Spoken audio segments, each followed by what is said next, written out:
there are some songs that are hard to imagine anyone else singing. Ring of Fire is truly a song that needs Johnny Cash's voice to pull it off.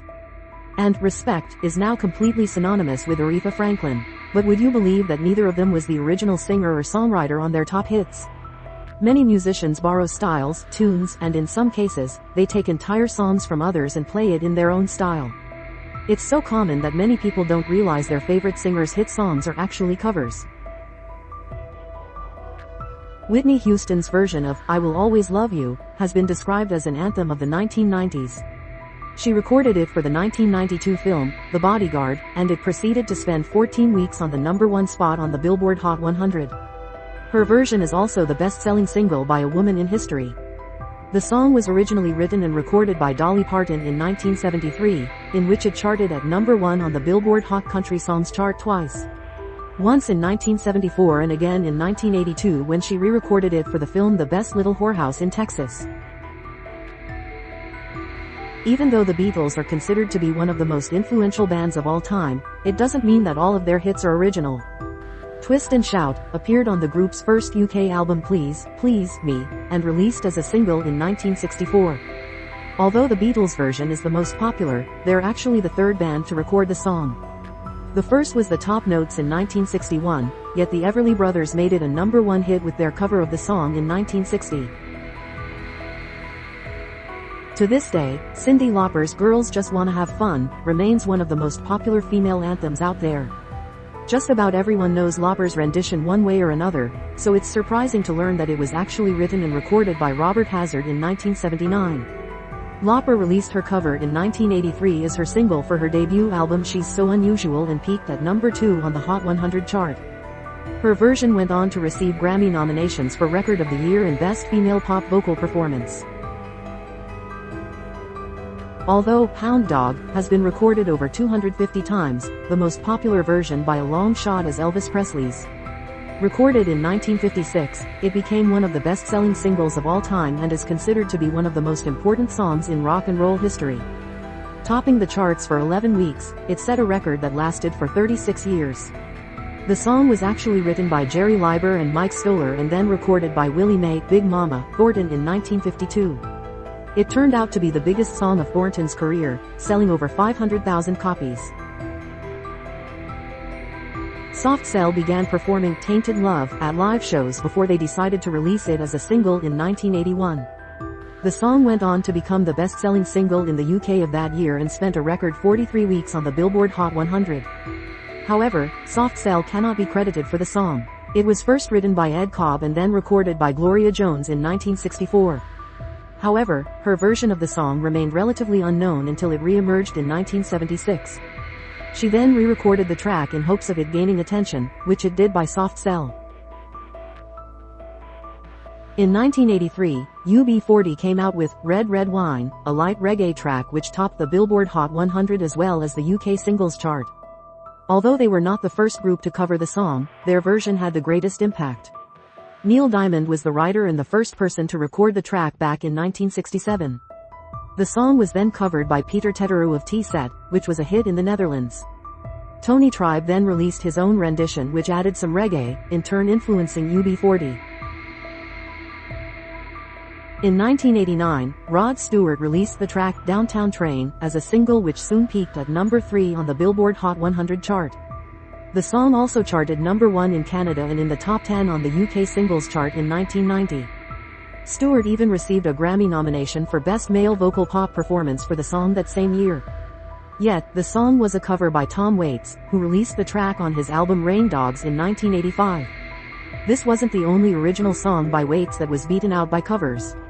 Others include Oi, 55 Inches by the Eagles and Jersey Girl by Bruce Springsteen.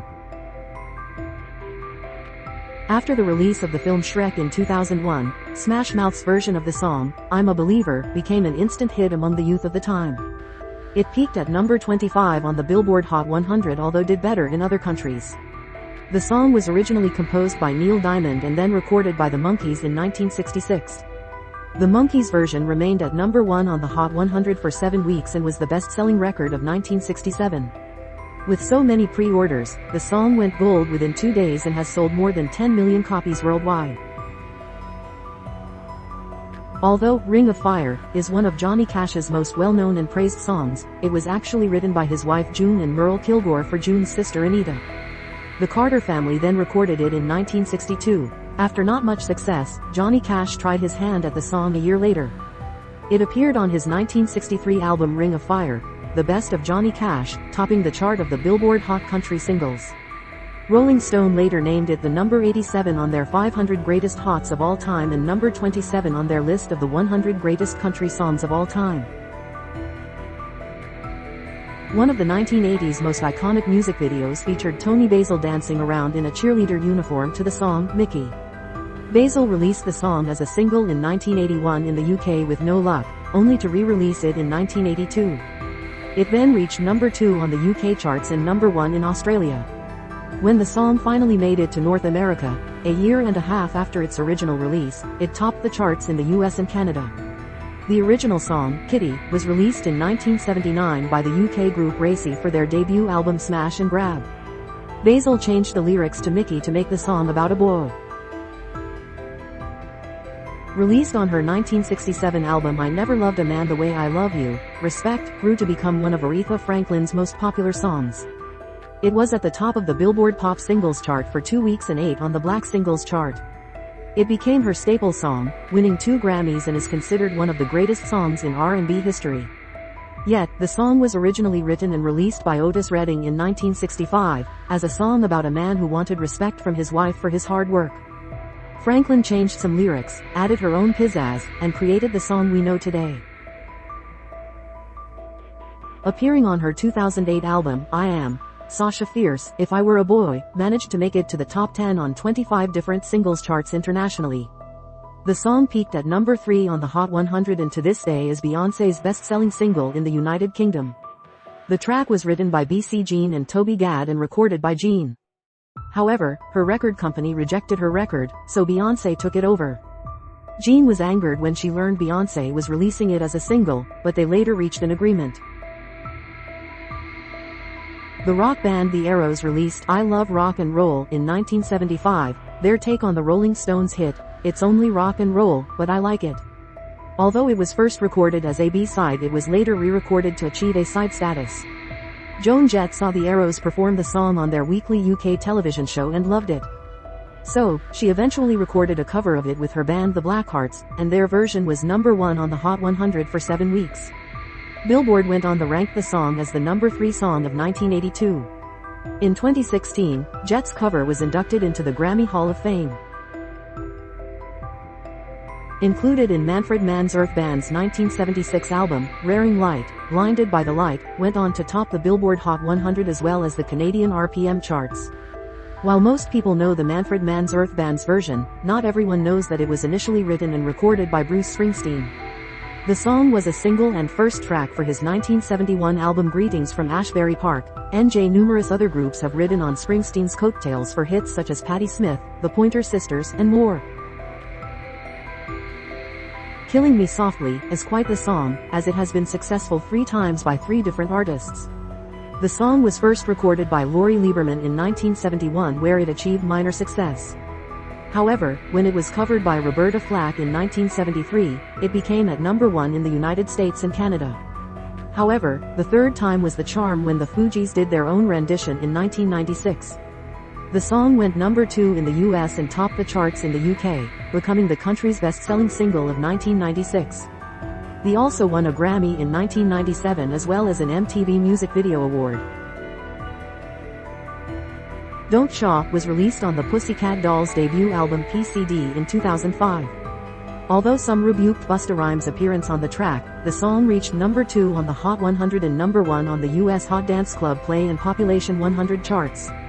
The track was initially recorded by Tori Alamaze as her first single, yet was relatively unsuccessful and disappointing for the label. So, Universal Music Group decided to pass it on to the Pussycat Dolls, which proved to be the right decision. Described by the Rock and Roll Hall of Fame as arguably the greatest instrumentalist in the history of rock music, Jimi Hendrix left a mark on music even though his career was just a short 4 years. During that time, he had numerous hits, one of them being his iconic 1966 rendition of the song, Hey Joe. Although the song was one of his top 10 hits and still one his most popular today, the earliest known recording of the song was by the Los Angeles-based garage band The Leaves in 1965. Although the Leaves version received some attention, it was overshadowed by Hendrix's cover.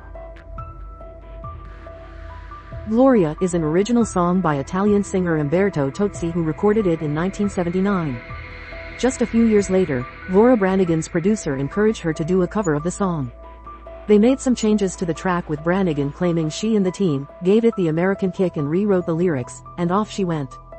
The track was released as a single in the summer of 1982 and became a hit among disco and music fans alike. It reached number 2 on the Hot 100 and earned Branigan a Grammy nomination for Best Pop Vocal Performance. It then remained in the top 40 for 22 weeks and is still a hit today. In 2003, Uncle Kracker released the song featuring Dobie Gray on his album No Stranger to Shame. Although it peaked at number 9 on the Hot 100, it was at the top of the adult contemporary chart for a record-breaking 28 weeks. However, Uncle Kracker's version was the third cover of the song. It was first recorded by John Henry Kurtz in 1972 and was later given to Dobie Gray and Greg Riley in 1973, who turned it into an international hit. It made it to number 3 on the Hot 100, officially becoming Dobie Gray's most successful song. Dazed and Confused is a track that has had 2 notable covers since its inception in 1967. The original song was written and recorded by Jake Holmes as a folk rock song about a girl's indecision to end a relationship. At the time, Jimmy Page, still a member of the Yardbirds, heard the song live and decided to rework it and produce it with the band. It was a hit for the Yardbirds, but when Page moved on to Led Zeppelin, he brought the song with him.